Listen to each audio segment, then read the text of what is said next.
우리 역시 마찬가지일 겁니다. 우리가 하나님의 진찰대에 누워서 우리의 영적인 상태에 대해서 검진을 받게 되면 영적으로 우리가 과연 건강하다 할 수 있겠습니까?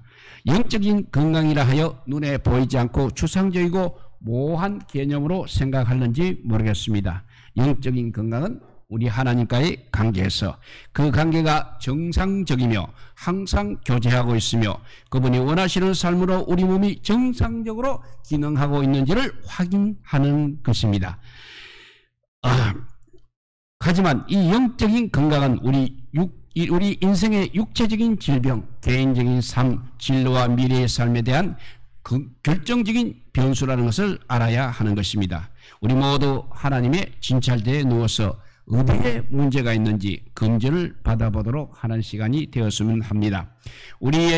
지금 우리의 영적인 건강에 어떤 정세가 지금 나타나고 있고 정상적으로 우리 몸이 기능하고 있는지 호세아 선지자가 활동하던 그 당시에 언약의 백성이었던 이스라엘 백성들에게 나타났던 정상들과 비교하면서 우리 각자의 몸 상태를 검진해 보기를 바랍니다.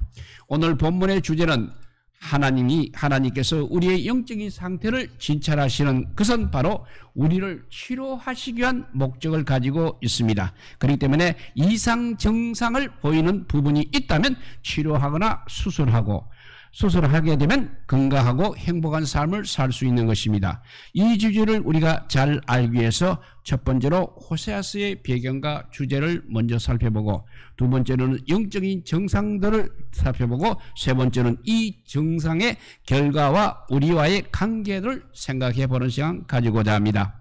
먼저 호세아서의 배경과 주제입니다. 호세아가 살았던 시대의 배경은 호세아서 1장 1절에 나타나 있습니다. 우시아와 요담과 아하스와 히스기야가 이어 유대의 왕이 된 시대, 곧 요아스의 아들 여로보암이 이스라엘 왕이 된 시대에 부엘리의 아들 호세아에게만 여호와의 말씀이라 했습니다. 호세아 시대는 남쪽 유대에는 우시아, 요담, 아하스, 히스기야 시대입니다. 그가 활동하였던 북쪽 이스라엘은 여로보암 2세가 통치하던 시대였습니다. 이 시기는 메소포타미아에 있는 아수르 제국이 평창하여 남하 정책을 쓰고 있었던 시대였습니다. 그래서 결국 주전 722년에 바로 이 아수르에 의해서 북이스라엘이 멸망을 당했습니다.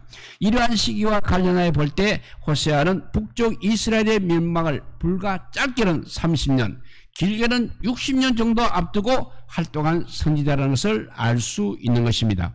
이들과 동시대에 요나라든지 아모스, 이사야 선지자 등이 활동을 하고 있었습니다. 물론 이러한 시대의 배경에는 언약 백성인 이스라엘의 범죄가 있었기 때문인 것입니다. 하나님께서는 이 백성들을 징계하시기 위하여 세계 정세를 바꾸셨습니다. 그리고 아수르를 일으켰습니다. 그렇게 했기 때문에 이스라엘은 세상에 있는 다른 민족들과는 달리 하나님과 언약을 맺은 그야말로 특별한 백성들인 것입니다. 이 언약의 내용에서 하나님은 이스라엘을 자기의 백성으로 삼으시고 은혜를 베푸실 것을 약속하셨습니다. 이스라엘은 그 언약의 백성답게 온전히 하나님만을 섬기겠다고 서약을 했던 것입니다.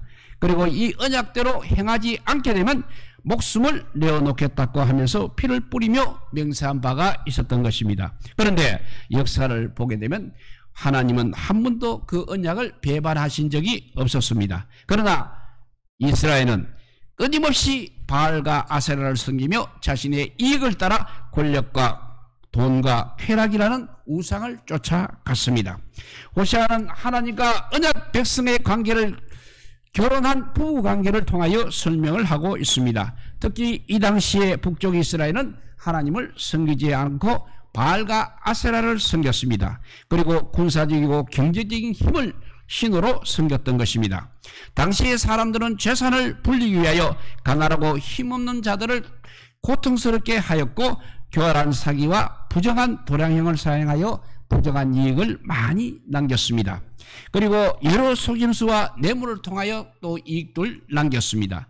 부정직한 관행들이 도처에서 일어나고 있었습니다. 그렇지만 재판관들은 돈으로 매수되어 올바른 재판이 이루어지지 않았습니다.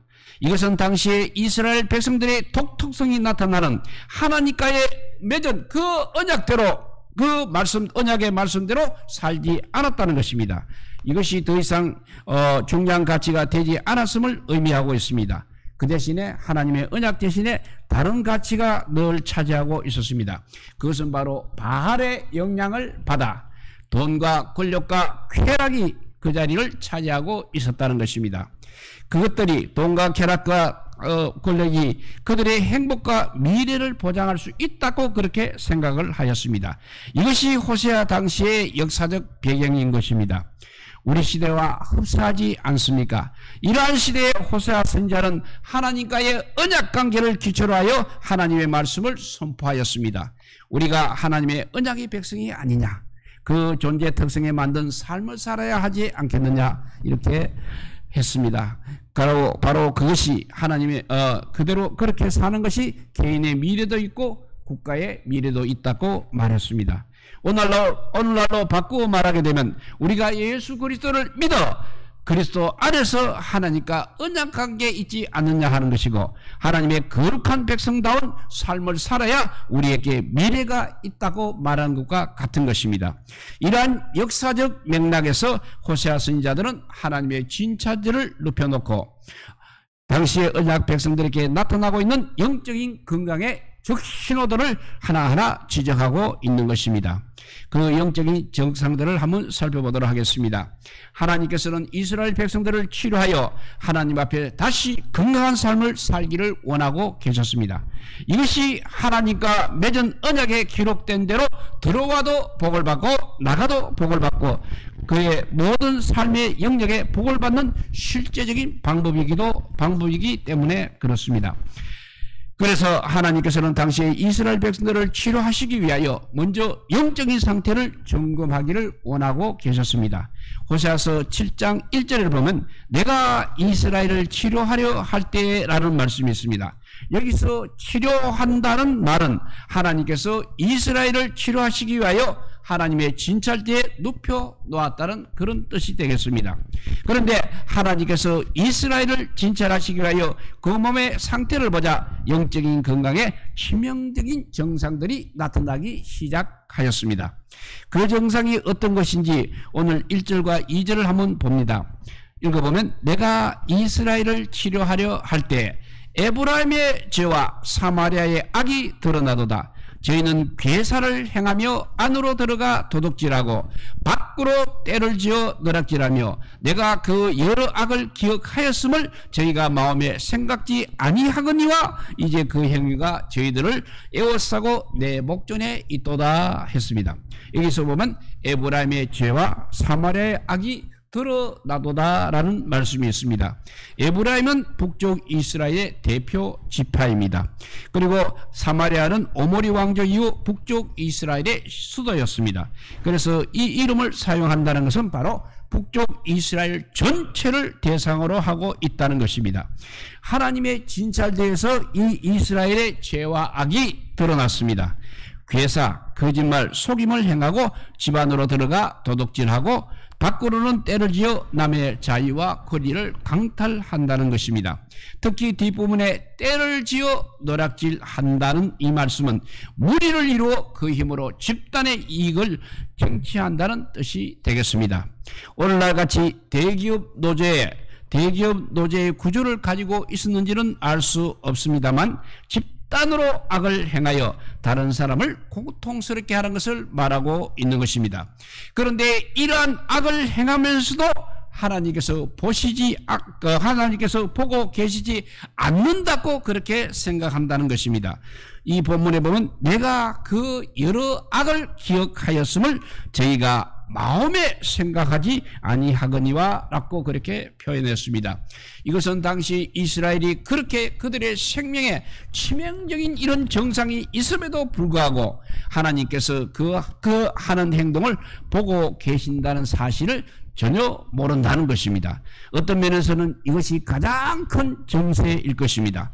자신의 정세를 자각하지 못하고 있기 때문인 것입니다. 그러나 하나님은 다 보고 계시고 진단하시기를 이제 그 행위가 저희를 에워싸고 내 목전에 있도다 라고 하였습니다.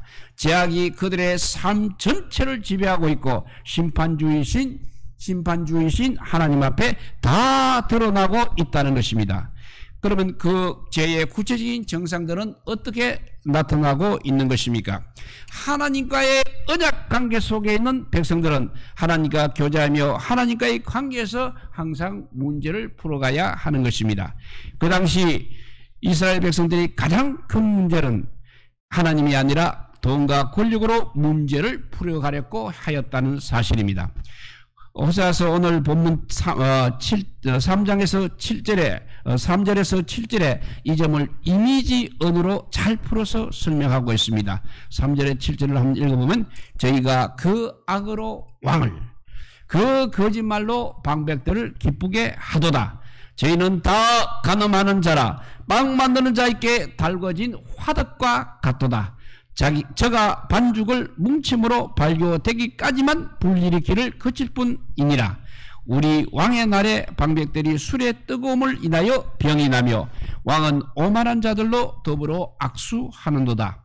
저희는 엎드려 기다리실 때에 그 마음을 화덕같이 예비하니 마치 빵 만드는 자가 밤새도록 자고 아침에 피우는 불에 일어나는 것 같도다. 저희가 다 화덕같이 뜨거워져서 그 재판장들을 삼키며 그 왕들을 다 엎드려지게 하며 저희 중에는 나에게 부르짖는 자가 하나도 없도다 했습니다. 여기에 왕과 방백은 바로 당시의 통치자요 권력자를 말하고 있는 것입니다. 그런데 아까 거짓말로 그 사람들을 기쁘게 한다고 했는데 이 뜻은 무엇이겠습니까? 뇌물과 아첨으로 권력자의 비위를 맞추고 국민을 위하여 봉사해야 할 권력자들은 그 뇌물과 아첨을 듣고 기뻐하고 있다는 것입니다. 그런데 하나님께서는 이들의 행위를 마치 간음하는 여자가 온 밤을 지새우면서 음란한 관계를 가지는 것으로 묘사하고 있는 것입니다. 역시 이 관계를 화덕에다가 빵을 굽게 하여 화덕을 달구는 것과 같다고 하였습니다. 이것은 빵을 굽게 하여 화덕을 담그는 것처럼 달구었다가 재판장들과 왕들을 마치 빵을 굽듯이 구워 삶는다는 그런 뜻입니다. 그리고 6절에 보면 저희는 엎드려 기다릴 때라고 되어 있지만 히브리 원문에 보게 되면 업무나 음심을 가지고 가까이 접근할 때라는 뜻이 되겠습니다. 그리고 NIV 성경은 그 업무나 음심을 품는 것을 마치 빵을 굽기 위하여 화덕을 달구는 것과 같은 것으로 그렇게 묘사하고 있습니다.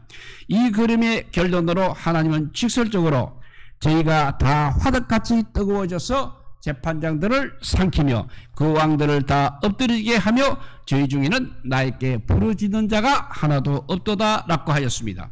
하나님께 문제 해결을 구하지 않고 권력자들과 재판관들을 엄단한 행위들, 예를 들면 성을 상담하는 방식이나 부정한 뇌물로 매수하여 문제를 해결하고 있다는 그런 뜻이 되겠습니다. 실제로 그 시대의 상황을 묘사하고 있는 아모스의 책에 보면 이 사항들이 더 잘 설명하고 있는 것입니다. 아모스 5장 12절입니다. 너희의 허물이 많고 죄의 중함을 내가 아노라. 너희는 의인을 확대하며 뇌물을 받고 성문에서 궁핍한 자를 억울하게 하는 자로다 라고 했습니다. 그런데 하나님께서는 이러한 행위를 신학적으로 설명하시면서 저희 중에서 나에게 부르짖는 자가 하나도 없도다 라고 하였습니다.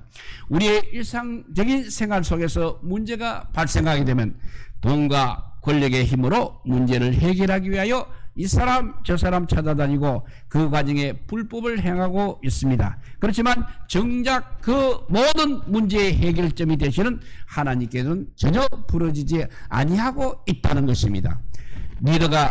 리더로서 갖춰야 할 덕목이 세 가지가 있는 것입니다. 첫째는 리더는 항상 실력을 길러야 합니다. 실력 없는 리더는 전체를 이끌어갈 수 없습니다. 그리고 문제를 파악하는 능력을 가질 수 없는 것입니다. 그리고 리더는 두 번째로 실력에 걸맞는 그 인격까지 훈련을 하라고 하였습니다. 아무리 실력과 능력이 뛰어나도 그 사람의 댐댐이가 되어 있지 않아서 교만하거나 그 성격에 뭐가 나 있거나 부도덕하게 되면 사람들에게 감동을 줄 수 없는 것입니다. 세 번째로 제일 중요한 것이 바로 하나님을 의지하고 기도하라 했습니다. 리더가 아무리 실력을 갖추고 있고 인격적으로 아무런 문제가 없다고 할지라도 우리 하나님의 도우심이 없다면 아무 결과도 있을 수 없다는 것입니다. 여기서 이렇게 세 번째 요소가 특히 그리스도인의 리더로서 아주 중요한 덕목입니다. 그래서 극단적으로 기도하지 않는 리더는 리더가 아니라고도 할 수 있는 것입니다. 그런데 당시에 언약의 백성들은 하나님께 기도함으로 문제를 풀기보다는 돈줄과 권력의 줄을 의지하고 있었다는 것입니다. 그런데 우리 가운데 나는 아니다 하는 분이 있을 수 있을 것입니다. 과연 그렇다고 할 수 있겠습니까? 하나님과 돈, 이 둘 중에 하나의 선택을 강요받았을 때 다수의 사람들이 다 결국 돈을 선택하고 있다는 현실입니다.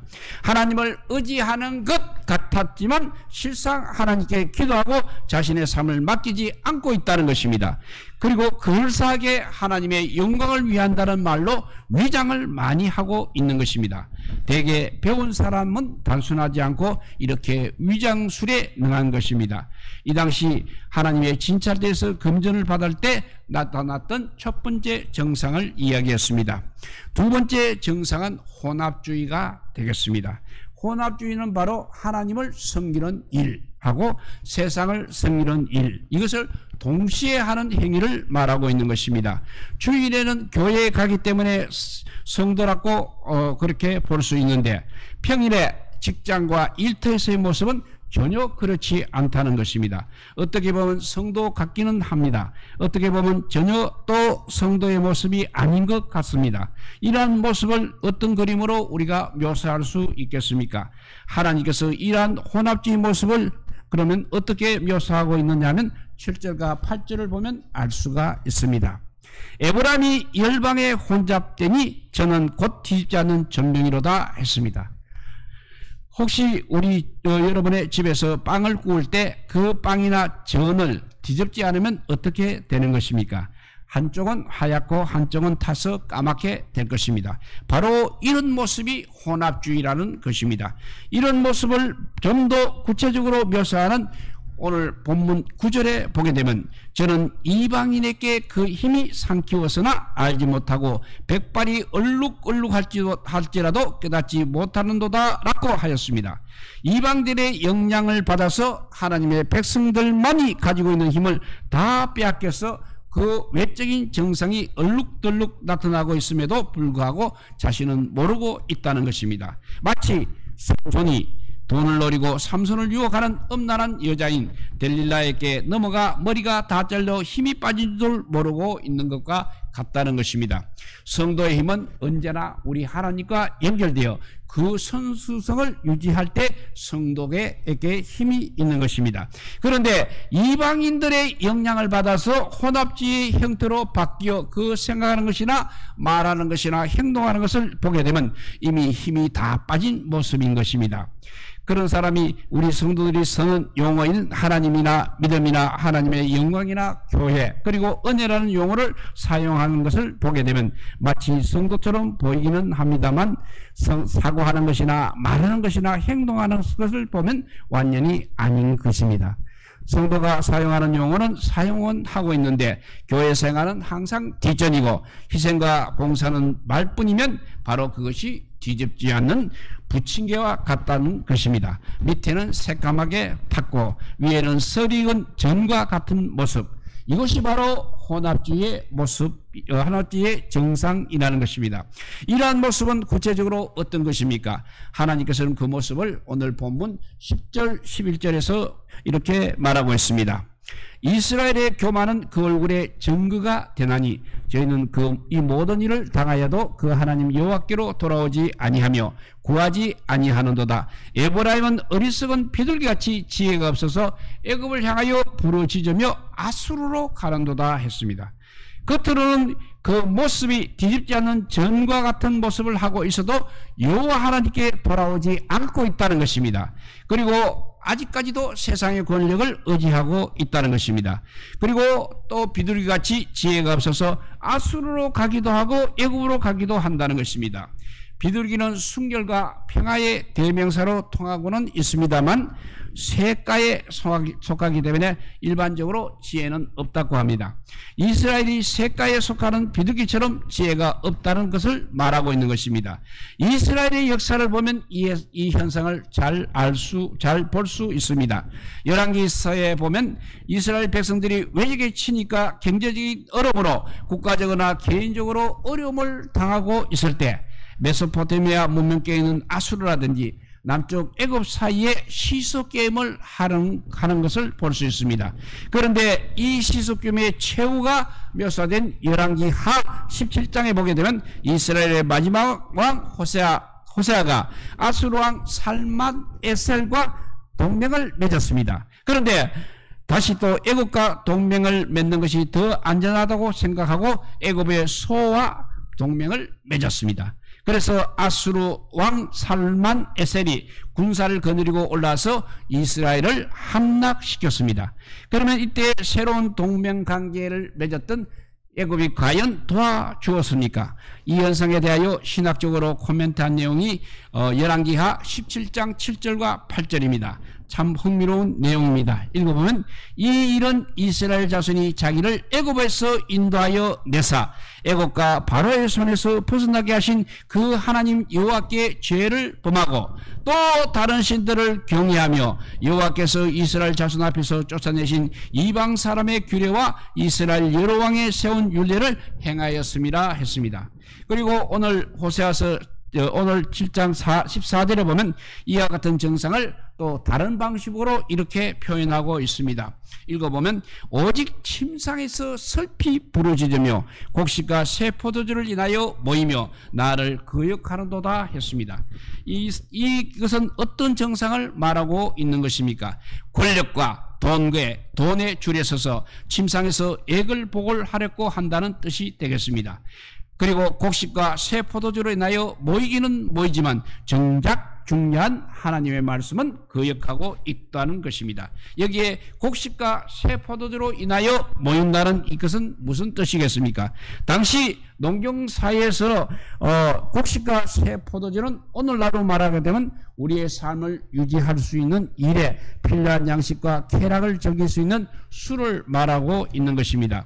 그래서 이 말씀의 뜻은 돈과 자신의 육신적 쾌락을 준다고 생각되면 교회에 그렇게 모이지를 않는다는 그런 말이 되겠습니다. 예를 들면 개모임이나 직장의 모임은 눈에 나타난 현상적으로 볼 때 돈도 생기고 술도 생기기 때문에 모입니다. 그렇지만 교회 모임은 별로 중요하게 생각하지 않고 있다는 그런 뜻입니다.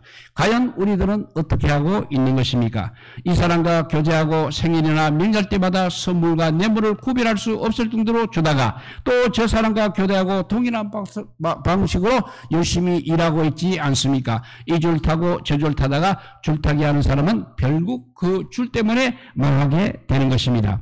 그 줄을 따라가다가 서서히 자기도 모르게 영향을 받아 하나님의 언약적 백성의 독특성을 잃어버리게 되는 것입니다. 우리의 정상은 어떠한지 자신들을 한번 살펴보시기 바랍니다. 세 번째는 이제 이 정상의 결과와 치료의 길입니다. 그러면 하나님께서 이 정상에 대해서 어떻게 치료의 길을 제시하고 있는 것입니까? 물론 이 죄라는 것은 항상 회개하면 살 수 있는 것입니다.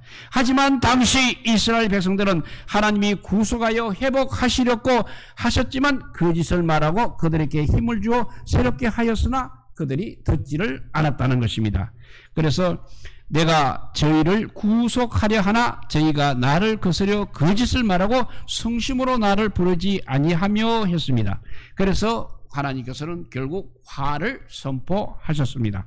그 말씀이 13절에서 16절입니다. 화 있을진적 저희가 나를 떠나 그릇 같음이라 패망할진득 저희가 내게 범죄하였음이니라. 내가 저희를 구속하려 하나 저희가 나를 거스려 거짓을 말하고 성심으로 나를 부르지 아니하였으며 오직 침상에서 슬피 부르짖으며 곡식과 새 포도주로 인하여 모이며 나를 거역하는도다. 내가 저희 팔을 연습시켜 강건하게 하였으나 저희는 내게 대하여 악을 꾀하는 도다. 저희가 돌아오나 높으신 자에게로 돌아오지 아니하니 속이는 활과 같으며 그 방백들은 그 혀의 거친 말로 인하여 칼에 엎드러지니 이것이 애굽 땅에서 조롱거리가 되리라 했습니다.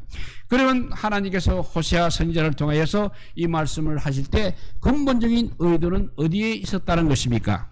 하나님의 진찰대에 누워서 정확하게 진단을 받아 수술할 것은 수술하고 고침을 받아야 한다는 것입니다. 그러면 이스라엘 백성들은 이 수술 권유를 과연 들었습니까? 처음 시작해서 호세아의 배경을 설명하면서 호세아 선지자가 활동하던 시기를 설명한 바가 있습니다. 이 시기는 바로 북쪽 이스라엘 왕 이스라엘의 여로보암 2세가 통치하던 시기라고 하였습니다. 이미 우리는 전체 역사를 통해서 알고 있습니다. 북쪽 이스라엘이 메소포타미아에서 일어난 아수르 제국에서 결국 주전 722년에 멸망하였다는 점을 염두에 둔다면 그 격동의 시기에 이러한 멸망의 시기가 오지 않도록 경고하는 메시지였던 것입니다. 그러나 그들은 호세아 선지자의 이 경고의 말씀을 듣고 회개하지 않고 있다가 길게는 60년, 짧게는 30년 뒤에 아수르에게 처참하게 멸망을 당하였습니다. 그러므로 우리는 오늘 냉정하게 자신을 우리 하나님의 진찰대에 누워서 검증을 반드시 받아야 하는 것입니다. 우리는 과거 호세아 선지자가 활동하던 시대에 이스라엘께 나타났던 정상들이 지금 나에게는 나타나지 않고 있는지 살펴야 하겠습니다. 하나님보다 돈을 더 중요하게 생각하고 돈이 우리 삶을 결정하는 가장 중요한 요인이 되고 있지는 않습니까? 그래서 하나님을 예배하고 섬기는 일보다도 오히려 세상을 더 중요하게 생각하고 있지는 않습니까? 우리의 모습이 세상의 잘못된 철학의 영향을 받아 마치 뒤집지 않는 점처럼 한쪽은 설이 긋고 다른 한쪽은 새까맣게 탄 이상한 혼합주의 모습을 하고 있지는 않습니까? 아무리 교묘한 말로 자신을 위장한다고 할지라도 우리 하나님의 말씀에 따라 근본적으로 수술을 받지 않으면 우리에게는 소망이 없는 것입니다. 그러나 하나님의 말씀을 듣고 그 말씀을 따라 수술을 받게 되면 우리는 살 수 있는 것입니다. 이런 예화가 하나 있습니다. 지금은 대형교회 목사님이시지만 작은 시골교회를 섬길 때 그 사모님이 형편이 여의치 않아 건강검진을 할 수가 없었다고 합니다. 그런데 어떤 장로님이 경영하시는 병원에 목사님의 가족을 위하여 무료로 건강검진권을 보내어 주셔서 가서 검진을 받았습니다. 그때 건강검진에서 사모님은 암을 발견하고 곧바로 수술하여 지금은 건강하게 교회를 섬기며 살고 있습니다. 이것은 실제 수술이지만 영적으로 문제가 있어 큰 공경의 속에 있었던 사람들이 하나님의 말씀으로 자기의 가치관과 생활 방식을 수술받고 새롭게 산 사람들도 많이 있는 것입니다. 김기동 집사님이 선 고구마 전도왕의 복에는 그가 주일에 교회를 가지 않고 스키를 타러 가다가 대형 교통사고를 만나게 됩니다. 그래서 그 사람은 교회에 가지 않고 놀러 갈 때 예수님께서 밥 먹여주나 하라고 말을 했다고 합니다. 그런데 그 사고로 인하여 기적으로 온 가족의 생명을 건지게 되었습니다. 그 일이 있고 난 뒤에 그 가족을 살려주신 하나님이 어떤 분이신지를 알기 위해서 성경을 읽었다고 합니다. 그의 삶에 나타난 이상 증상들이 말씀 속에서 보이기 시작하였습니다. 그래서 그분은 성경 말씀에 따라서 그의 삶을 바로 수술하기 시작하였습니다. 그랬을 때 그 집사님은 하나님을 만나고 하나님이 함께 하시는 은혜로운 믿음의 세계로 들어갈 수 있었다는 것입니다. 그리고 그 경험을 바탕으로 수많은 사람들을 그리스도인 앞으로 하나님 앞으로 인도하였다는 이야기가 그 책에 나타나 있습니다. 여러분, 하나님의 진찰대에 반드시 누우시고 그 말씀에 따라 자신을 한번 진단해 보십시오. 이스라엘 백성들과 같은 증상이 나타나고 있다면 지금 당장 수술하시기 바랍니다. 그러면 지금 당장 결과가 없는 것처럼 보여도 밝고 아름다운 미래가 있을 것입니다. 우리 교회의 모든 믿음의 가족들이 영적으로 이렇게 건강을 한 삶을 받아서 하나님께 주시는 은혜와 은혜의 세계에서 언약적 축복을 누리며 살기를 우리 주님의 이름으로 축복드립니다. 기도하겠습니다. 사랑의 하나님 감사합니다.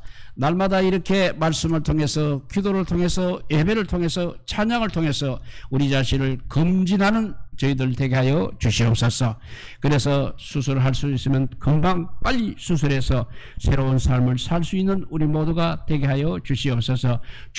주저하고 머뭇하지 않게 하여 주시고 당장 하나님께로 돌아오는 자, 회개하는 자 되게 하여 주시기를 간절히 빌고 원하오며 우리 구주 예수 그리스도 이름으로 기도드리옵나이다. 아멘.